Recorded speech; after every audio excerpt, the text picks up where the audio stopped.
Joining me every Tuesday is National Senator Matt Canavan, the former Resources Minister.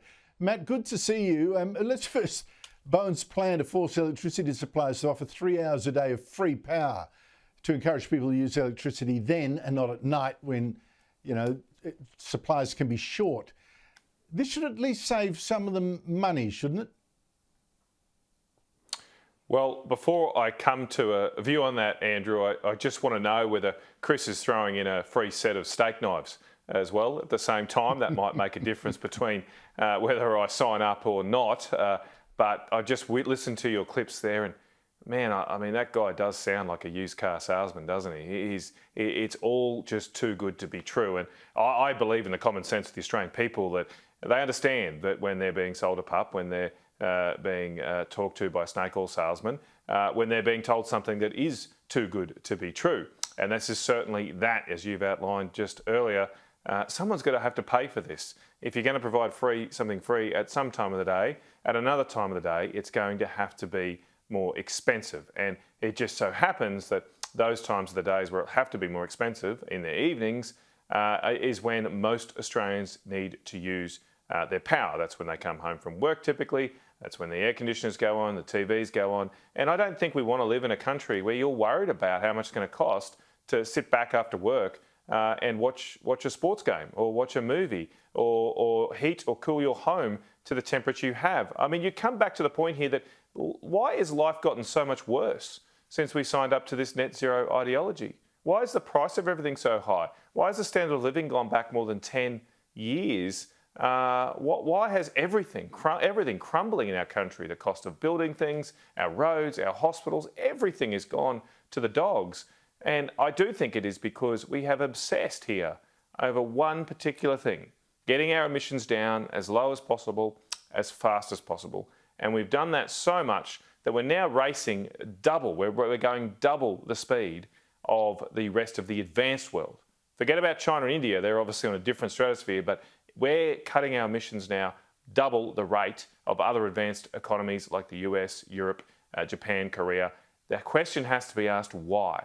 Why are we imposing this burden on the Australian people when doing so provides no benefit? It doesn't help the environment for a country of 1% of global emissions to go double the speed of the rest of the world. Well, don't forget the small point, Matt, of having a government that now thinks it's its role to tell suppliers of products we use to sell them at certain times for free. I mean, seriously, what? Wow, is that how capitalism now works? That's socialism. How about Chris That's what net zero is, socialism. It's got to be socialism. Well, You've got to have the government direct you, tell you what to do. That's and it's a centrally planned system. They're targeting something in 2050. Socialism. As I've said, even Stalin only tried to plan things over 5 years. Chris Bowen thinks he should plan things over 25 years and tell you what to do and control what car you buy, what power you get. Eventually it'll have to be what food we eat. Everything has to be controlled to get to net zero. And if it doesn't need to be controlled, if we're just naturally going to get there anyway, why do we need any of these government programs? It will happen. So by definition, a net zero plan that is government directed has to be a centrally planned socialist state.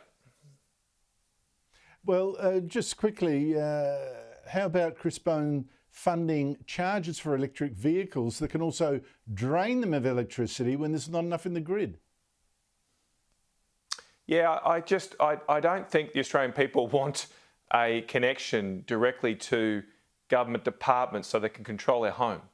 You know, when I see those little 3 holes around my house in the plugs, they're a little bit scary because, if you put the wrong thing in them, that could be the end of you. I don't really want them connected to the tax office, connected to the Department of Climate Change, connected to my local energy company, and them being able to control my own home. That's the fundamental reason, Andrew, why the Liberal and Nationals Party should always have opposed this madness. Because if there's one thing I support and why I got involved in politics, it is to defend the right of every Australian to enjoy the quiet enjoyment of their own home with their family. I think that when you go into your own home and close the door, that's your little castle. And the government doesn't have a right to come in and tell you what to do. But you can see where this is headed with this net zero plan, where they are going to try and control your air conditioning. There's another scheme in Queensland, in my home state, where they can switch off your air conditioning.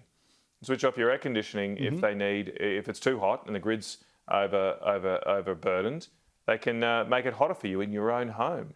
And yes, they say those things are voluntary Matt. right now, but we know that's the first step. And the people that do sign up, you have a look in Queensland about these schemes. What ends up happening is the people who are signing up to have these switch-off schemes end up being from the poorest suburbs of our city. Those often climate-conscious voters that live in the inner city typically don't sign up because they can afford it.